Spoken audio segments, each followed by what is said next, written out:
That's going to be the wave of the future if we want to make progress on these problems. I guess to make a broader point, so often in the past, there's been a sharp division between left and right, between capitalist and communist or socialist. And especially in the Americas, that's been a big debate, right? You're a capitalist Yankee dog, and you're some crazy communist that's going to take away everybody's property. And I mean, those are interesting intellectual arguments, but I think for your generation, you should be practical and just choose from what works.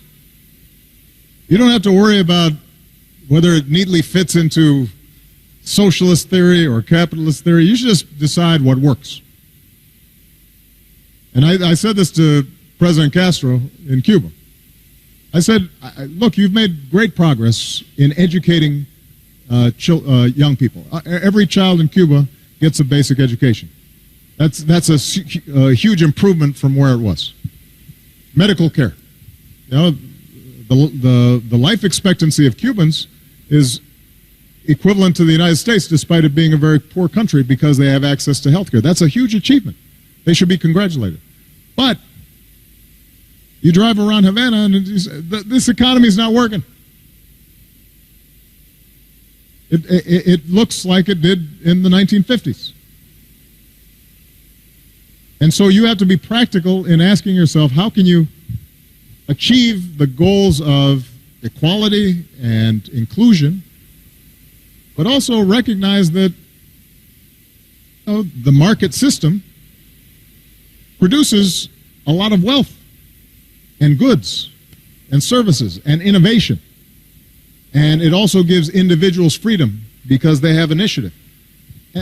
And so you don't have to be rigid in saying it's either this or that. You can say, depending on the problem you're trying to solve, depending on the social issues that you're trying to address, what works? And I think that what you'll find is that the most successful societies, the most successful economies are ones that are rooted in a market-based system, but also recognize that a market does not work by itself. It has to have a social and moral and ethical and community basis. And there has to be inclusion, otherwise it's not stable. And it's up to you as you in whether you're in business or in academia or in the nonprofit sector, whatever you're doing, to create new forms that are adapted to the new conditions that we live in today. All right? Okay, let's see.